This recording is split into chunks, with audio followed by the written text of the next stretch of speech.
Assalamualaikum warahmatullahi wabarakatuh. Baik, saya Lola Yuli Asmara akan mempresentasikan artikel saya yang berjudul Sistem Penggajian untuk Meningkatkan Pengendalian Internal Perusahaan. Yang pertama yaitu latar belakang. Perusahaan yang berhasil adalah perusahaan yang memiliki kemampuan dalam mengelola sistem dan sumber daya yang ada untuk memperoleh hasil yang sesuai dengan tujuan perusahaan. Sistem merupakan suatu prosedur yang dilakukan agar pekerjaan dapat berjalan dengan efektif. Sistem yang baik akan dikelola oleh sumber daya manusia yang juga memiliki keahlian dalam menjalankan prosedur di setiap aktivitasnya, agar setiap pekerjaan yang dilakukan memberikan hasil yang sesuai dengan tujuan perusahaan. Sumber daya manusia atau karyawan memiliki peran penting dalam menjalankan perusahaan sebaik mungkin. Mereka dipekerjakan oleh perusahaan atau pemilik untuk melakukan suatu aktivitas yang berhubungan dengan perusahaan. Jadi keahlian yang dimiliki harus sesuai dengan bidang pekerjaan yang dimilikinya sehingga pekerjaan yang mereka hasilkan berkualitas. Jadi karyawan yang dipekerjakan oleh perusahaan memiliki hak untuk menerima imbalan atas pekerjaan yang telah mereka lakukan. Dengan kata lain, perusahaan memiliki kewajiban untuk memberikan para karyawan imbalan, yaitu berupa gaji sesuai dengan pekerjaan mereka masing-masing. Gaji merupakan imbalan atas jasa yang telah dilakukan dalam bentuk uang yang telah ditetapkan oleh pemberi kerja. Pembayaran yang dilaksanakan berdasarkan perjanjian kerja tertulis oleh perusahaan kepada tenaga kerja yang dipekerjakan. Gaji tersebut dikelola oleh Departemen Penggajian. Pengelolaan yang baik dalam penggajian memerlukan sistem informasi yang tepat agar prosedur penggajian tersebut dapat dilakukan secara akurat. Jadi gaji termasuk pengeluaran perusahaan yang besar yang memerlukan sistem informasi yang tepat. Begitu juga dengan pengendalian internalnya. Pengendalian internal yang dilakukan dapat meminimalisir risiko sehingga perusahaan sebaiknya melakukan pengendalian internal terhadap gaji yang akan dibayarkan kepada karyawannya. Jadi prosedur penggajian ini dimulai dari memilih karyawan berdasarkan keahlian yang dimiliki sesuai dengan bidang pekerjaan yang akan dilakukannya. Dengan memilih karyawan yang ahli pada bidang pekerjaan yang ditawarkan, maka perusahaan dapat berjalan sesuai dengan tujuannya. Kebijakan atas penggajian ini bukan hanya untuk memperhatikan pemilihan karyawan saja. Jadi gaji yang diberikan juga sesuai dengan nilai tiap pekerjaannya. Jika pekerjaan seorang karyawan besar, maka tingkat kompensasi atas pekerjaannya juga dinilai besar. Tentu saja perjanjian atas pekerjaan, baik itu pekerjaan tingkat kecil, menengah, atau besar harus memerlukan surat perjanjian yang akan ditandatangani oleh karyawan. Dengan demikian, wajar apabila suatu perusahaan memberikan perhatian kepada kebijakan penggajian yang baik. Oleh karena itu, maka diperlukan informasi yang relevan dan akurat sebagai sarana komunikasi yang nantinya akan digunakan untuk pengambilan keputusan oleh manajemen. Agar dapat bekerja secara efisien dan efektif, maka manajemen membutuhkan banyak informasi yang tidak mungkin seluruhnya dapat ditampung oleh manajemen. Maka manajemen membutuhkan sistem informasi akuntansi untuk memenuhi kebutuhan utama manajemen tersebut dalam melaksanakan fungsi-fungsi yang dihimpun kepadanya. Salah satunya yaitu sistem pengendalian ini. Sistem pengendalian internal ini diperlukan dalam sistem penggajian. Sistem informasi akuntansi merupakan sarana bagi manajemen untuk melakukan pengendalian internal yang berkaitan dengan penggajian agar pelaksanaannya dapat berjalan sesuai dengan rencana untuk mencapai tujuan yang telah ditetapkan. Dengan adanya sistem informasi akuntansi penggajian ini, diharapkan mampu menghindarkan perusahaan dari adanya penyimpangan yang terjadi di perusahaan seperti karyawan yang melebih-lebihkan jam lembur agar mendapatkan kompensasi dari pekerjaan yang dilakukannya, dan berbagai macam penyimpangan lainnya. Selanjutnya itu rumusan masalah. Jadi berdasarkan latar belakang yang telah diuraikan sebelumnya, bagaimana pengendalian internal yang baik dari sistem informasi penggajian tersebut. Selanjutnya yaitu tujuan penulisan. Tujuan dari penulisan artikel ini yaitu untuk mengetahui bagaimana pengendalian internal yang baik dari sistem informasi penggajian. Selanjutnya yaitu kajian teoritis. Yang pertama yaitu sistem informasi akuntansi penggajian. Sistem informasi akuntansi berperan penting dalam mendukung kelancaran operasional perusahaan yang bergerak di berbagai bidang usaha. Sistem informasi dan akuntansi didefinisikan masing-masingnya, di mana sistem informasi akuntansi menurut Turner dan Wegner tahun 2017 terdiri dari proses, prosedur, dan sistem yang menangkap data akuntansi dari proses bisnis, mencatat data akuntansi pada pencatatan yang tepat, memproses data akuntansi yang detail dengan mengklasifikasi, meringkas, dan menggabungkan serta membuat laporan dari data akuntansi yang diringkas untuk pengguna, baik itu internal maupun eksternal. Menurut Rika dan kawan-kawan tahun 2017, sistem itu adalah berasal dari Yunani yang artinya adalah himpunan bagian atau unsur yang saling berhubungan secara teratur untuk mencapai tujuan bersama. Informasi merupakan suatu komponen yang terpenting untuk mengambil keputusan untuk saat ini atau untuk masa yang akan datang dalam suatu perusahaan atau suatu organisasi. Ciri-ciri informasi yang efektif dan efisien yaitu jika suatu informasi tersebut merupakan informasi yang terbaru, relevan, dan tepat waktu. Maka dari itu, informasi di dalam suatu perusahaan harus memadai karena dapat mempengaruhi jalannya roda organisasi perusahaan tersebut. Ini terdapat dalam Aristanti Widyaningsih tahun 2010 dalam Rida dan Zulkarnain tahun 2018. Akuntansi merupakan proses identifikasi, pengumpulan dan penyimpanan data serta proses pengembangan, pengukuran dan komunikasi informasi. Jadi sistem informasi akuntansi itu adalah suatu sistem yang mengumpulkan, mencatat, menyimpan, dan mengelola data untuk menghasilkan informasi bagi pengambil keputusan. Sistem ini meliputi orang, prosedur, dan instruksi, data, perangkat lunak, infrastruktur, teknologi informasi, serta pengendalian internal dan ukuran keamanan. Menurut Rida dan Zulkarnain tahun 2018, informasi yang dihasilkan dari sistem informasi akuntansi akan digunakan oleh pengambil keputusan untuk menyusun keputusan, baik yang bersifat teknik maupun non-teknik. Sistem informasi akuntansi mewujudkan perubahan ini dengan fungsinya secara manual maupun komputerisasi. Pada dasarnya, sistem informasi akuntansi merupakan subsistem dan sistem informasi manajemen yang bertugas untuk mengelola data transaksi seluruh aktivitas yang ada.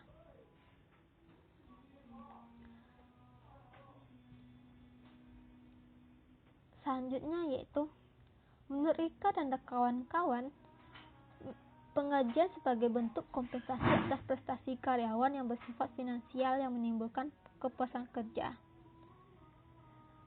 Menurut Turner dan Wegner tahun 2017 menyatakan bahwa proses penggajian meliputi kebijakan dan prosedur bahwa karyawan mengikuti perolehan dan pemeliharaan sumber daya manusia, menangkap dan memelihara data karyawan, membayar karyawan atas pekerjaan mereka, dan mencatat kas terkait kewajiban penggajian dan biaya.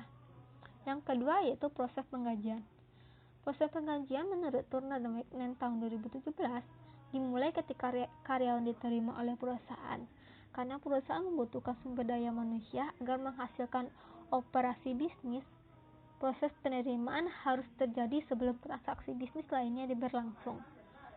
Proses penggajian juga merupakan proses organisasi yang terus-menerus. Suatu perusahaan harus menerima karyawan baru sepanjang siklus hidup perusahaan untuk meningkatkan pertumbuhan dan menggantikan karyawan yang telah meninggalkan perusahaan atau yang telah diberhentikan atau yang telah dipindahkan.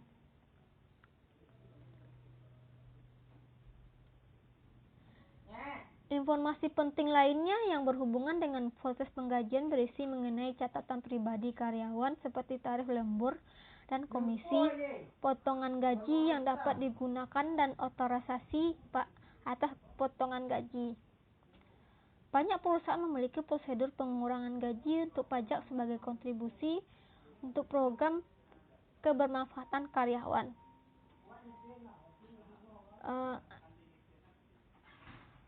Jadi proses penggajian juga bersifat luas.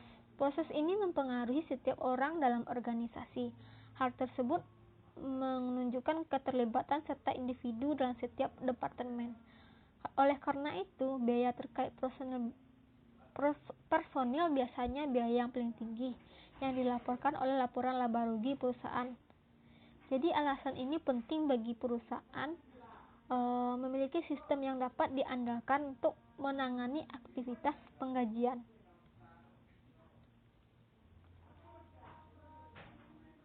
Selanjutnya yaitu sistem pengendalian internal penggajian.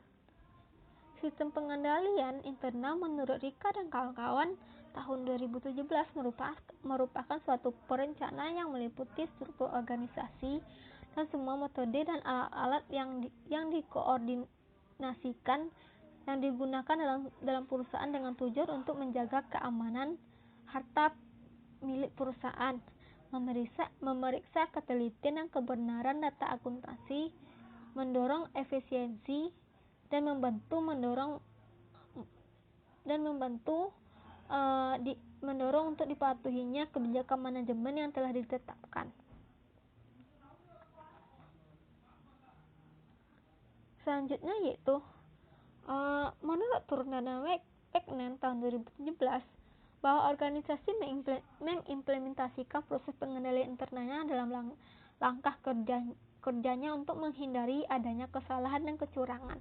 Pengendalian internal ini yaitu seperangkat prosedur dan kebijakan dalam satu organisasi untuk melindungi asetnya, memeriksa ketepatan dan keandalan datanya, meningkatkan efisiensi operasionalnya, dan mendukung praktek manajerial. Karena penggajian biasanya melibatkan jumlah kas yang besar, penting bahwa pengendalian internal yang cocok termasuk dalam proses bisnis terkait. Ada beberapa prosedur yang dapat dipertimbangkan untuk mengimplementasikan proses pengendalian internal ini. Yang pertama yaitu otorisasi transaksi. Jadi manajemen memainkan peran penting dalam melakukan transaksi penggajian yang tepat. Jika manajemen mengambil tanggung jawab dengan serius dengan cara meninjau ulang dokumen penggajian secara hati-hati, maka kesalahan dan kecurangan yang dilakukan karyawan dapat dihindari. Dan seperti supervisor harus yakin bahwa semua daftar waktu karyawan menunjukkan jam kerja yang sebenarnya oleh karyawan yang aktif saat ini. Jadi selain otoritas yang mencakup laporan waktu, catatan pribadi karyawan harus berisi tentang bukti otoritas yang layak atas berbagai jumlah gaji, termasuk catatan yang harus disetujui untuk penilaian tarif gaji, penerimaan, promosi, dan pemberhentian dari pihak otorisasi manajemen. Juga persetujuan untuk semua pengurangan dari otorisasi karyawan.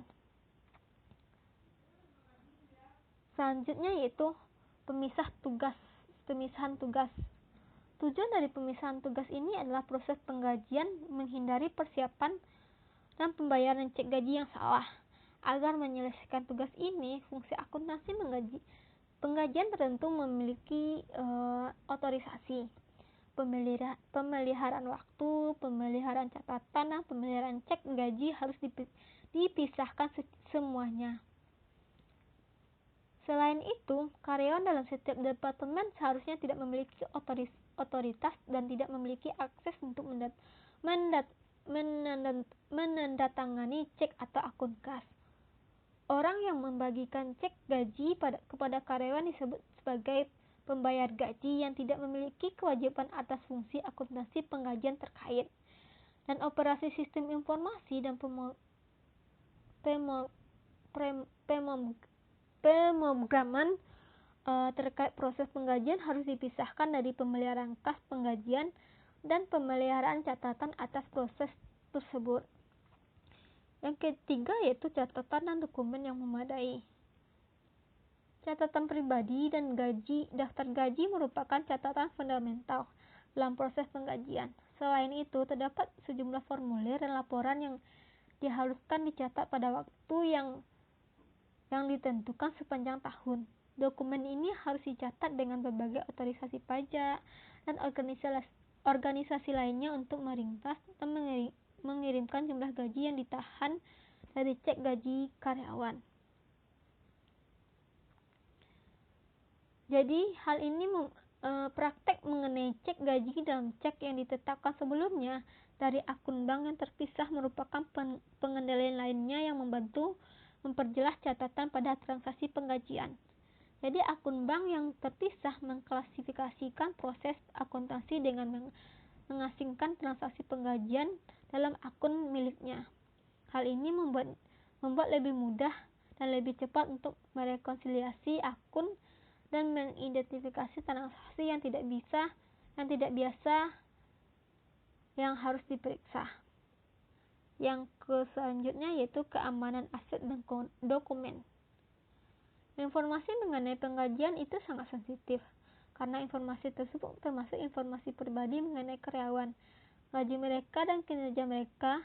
Informasi tersebut harus tetap dirahasiakan. Oleh karena itu, akses terhadap catatan pribadi dan catatan penggajian harus dibatasi terhadap orang yang ditunjuk dalam Departemen Sumber Daya Manusia dan Penggajian.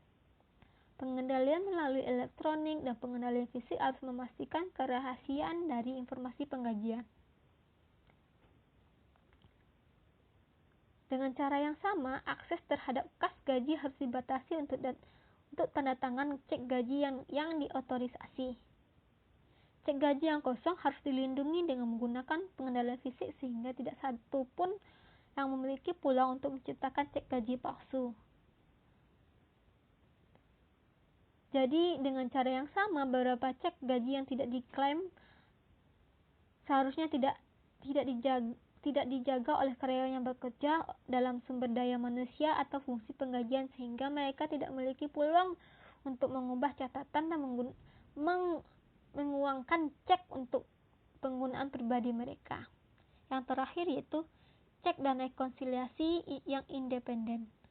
Terdapat beberapa prosedur rekonsiliasi terkait penggajian yang harus dilakukan secara teratur. Seperti misalnya, jumlah jam yang dilaporkan pada daftar waktu harus direkonsiliasi pada daftar penggajian, dan daftar waktu mungkin direkonsiliasi dengan laporan produksi. Dan setiap rekonsiliasi ini harus dilakukan sebelum cek gaji ditandatangani untuk memastikan ketepatan dalam informasi penggajian. Selain itu, daftar gaji harus direkonsiliasi pada buku besar secara reguler. Selain itu juga seseorang yang dipisahkan dari fungsi pemrosesan penggajian harus merekonsiliasi laporan bank untuk akun kas gaji pada basis bulanan. Dan rekonsiliasi ini harus mengikuti prosedur yang sama sebagai kebutuhan untuk pemeriksaan akun perusahaan. Selanjutnya itu pembahasan.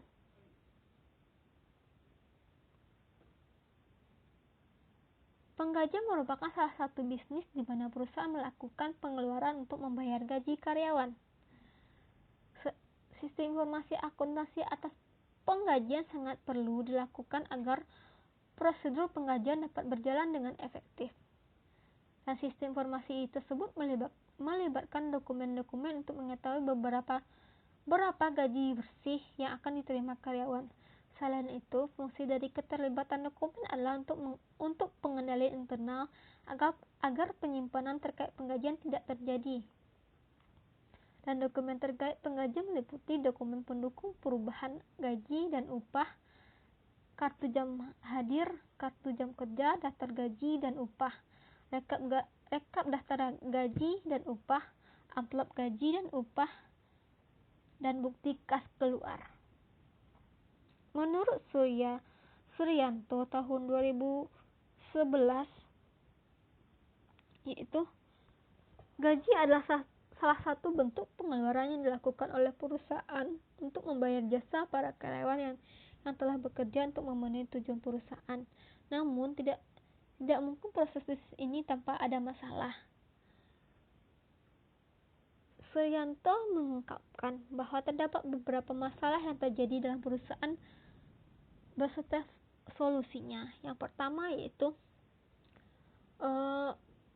masalah prosedur kehadiran dengan menggunakan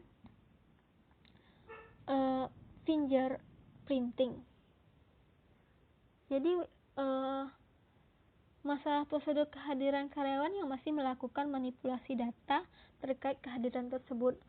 Hal ini terjadi karena pencatatan kehadiran karyawan menggunakan sistem manual, dan solusi dari masalah tersebut yaitu menggunakan fingerprinting dalam mencatat kehadiran karyawan, di mana dengan menggunakan media tersebut perusahaan dapat meminimalisir kemungkinan kecurangan. Yang kedua yaitu pada sistem pembayaran yang masih menggunakan kas, dan rekomendasinya itu untuk menggunakan jasa bank. Jadi hal ini berisiko karena terdapat kemungkinan supervisor membuat diskrepensi atau ketidaksesuaian, dan terdapat beberapa risiko yang muncul dari faktor eksternal, di mana hal-hal yang terjadi berkaitan dengan keamanan pendanaan, sehingga perusahaan yang akan mengalami rugi yang akan berdampak pada keuangan perusahaan. Dan solusi dari yang masih menggunakan kas ini ialah merekomendasikan jasa bank untuk mengirim pembayaran sehingga dapat meminimalkan risiko yang terjadi yang disebabkan oleh supervisor dan dapat mempercepat proses. Yang ketiga yaitu tidak terdapat dokumen mengenai penilaian kinerja karyawan, dan solusinya itu merancang dokumen. Karena tidak adanya dokumen terhadap penilaian kinerja karyawan, dan perusahaan tidak memiliki prosedur untuk menilai kinerja karyawannya. Masalah tersebut dapat diatasi dengan merancang dokumen mengenai penilaian karyawan. Hal ini dilakukan untuk menyajikan informasi mengenai bagaimana kinerja perusahaan untuk membantu manajemen membuat keputusan dalam menggambarkan kinerjanya.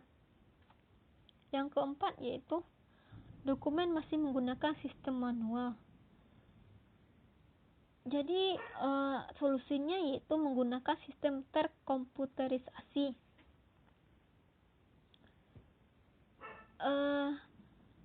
Dengan pencatatan yang masih manual akan menyebabkan human error yang tinggi yang akan dibuat dalam waktu yang lama.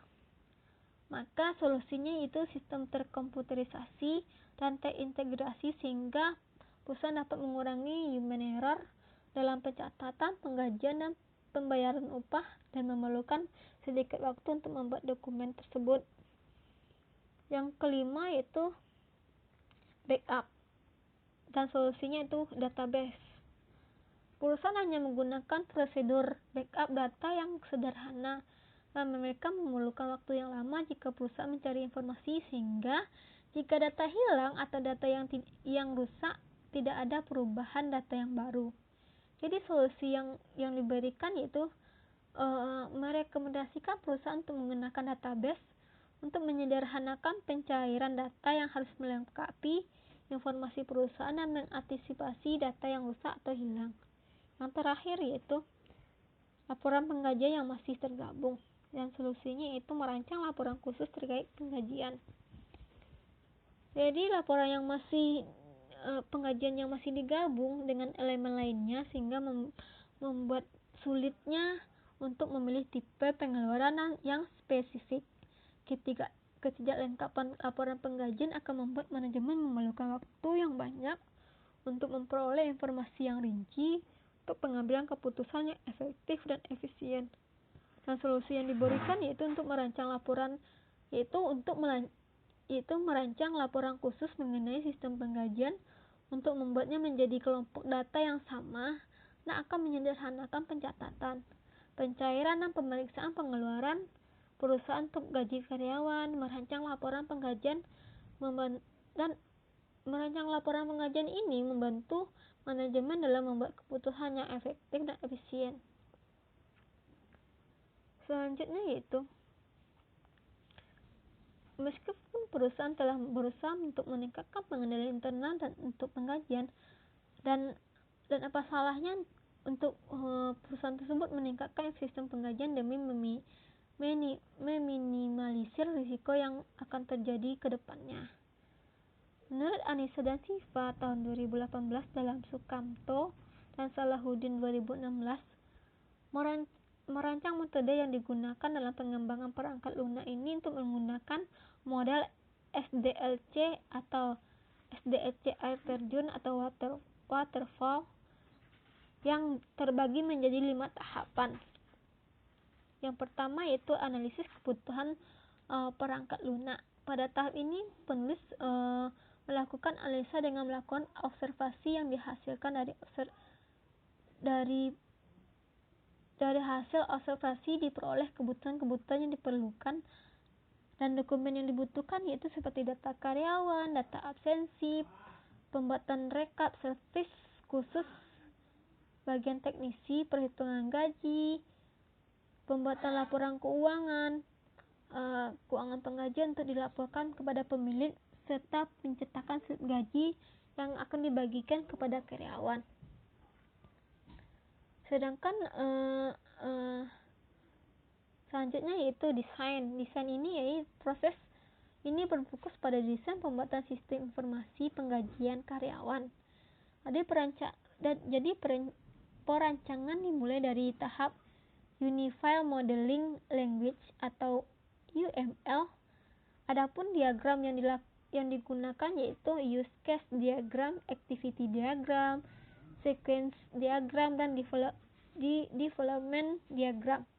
Dilanjutkan dengan merancang basis database menggunakan ERD atau Entity Relationship Diagram, LRS, yaitu Logical Record Structure, Specific File, dan User Interface. Yang ketiga yaitu pembuatan kode program. Desain harus ditranslasikan ke dalam program perangkat lunak. Pada tahap ini adalah penerjemah data atau pemecah masalah yang sudah dirancang ke dalam bahasa pemrograman tertentu menggunakan bahasa Java. Teknik yang dilakukan yaitu dengan pemrograman terstruktur. Yang keempat yaitu pengujian. Pengujian ini berfokus pada perangkat lunak secara dari segi logik dan fungsional untuk memastikan bahwa semua bagian sudah diuji. Hal ini dilakukan untuk meminimalisir kesalahan dan memastikan keluaran yang dihasilkan sesuai dengan yang diinginkan. Dan pengujian ini dilakukan menggunakan pengujian black box testing. Yang terakhir yaitu pendukung atau support atau pemeliharaan atau maintenance. Setelah aplikasi dibuat, dibutuhkan instalasi pada setiap klien, dan selain itu perawatan komputer juga dibutuhkan seperti instalasi antivirus, penghapusan dokumen pada recycle bin, uninstall program yang tidak dibutuhkan, meminimalisir program yang berjalan pada startup saat menjalankan program aplikasi penggajian. Dan langkah-langkah yang 5 ini yaitu diharapkan dapat memelihara kinerja komputer dan tidak membuat disk bekerja lebih keras sehingga aplikasi pengkajian tetap dapat berjalan dengan lancar. Selanjutnya yaitu ada penelitian terdahulu yaitu Anissa dan Siva 2018, Lida dan Zurkanain 2018, dan Kasman dan kawan-kawan 2019. Dari ketiga penelitian ini yaitu menunjukkan bahwa sistem pengendali internal itu sangat penting dalam suatu proses bisnis. Dalam hal ini proses bisnis tersebut terkait pengkajian dan pentingnya pengendali internal sangat dibutuhkan oleh suatu perusahaan. Selanjutnya yaitu kesimpulan. Jadi dengan sistem yang terkomputerisasi dan terintegrasi dengan baik akan meningkatkan kualitas sistem. Sistem pengendalian internal yang baik juga adanya otorisasi atas transaksi bagi pihak yang berwenang, adanya pemisahan tugas, dokumen dan catatan yang memadai, keamanan aset dokumen, serta cek dan rekonsiliasi yang independen. Selanjutnya, terakhir yaitu sistem pengendalian internal dapat meminimalisir risiko yang terkait pengkajian. Baik, sekian presentasi dari saya. Apabila ada pertanyaan, dipersilahkan. Wassalamualaikum warahmatullahi wabarakatuh.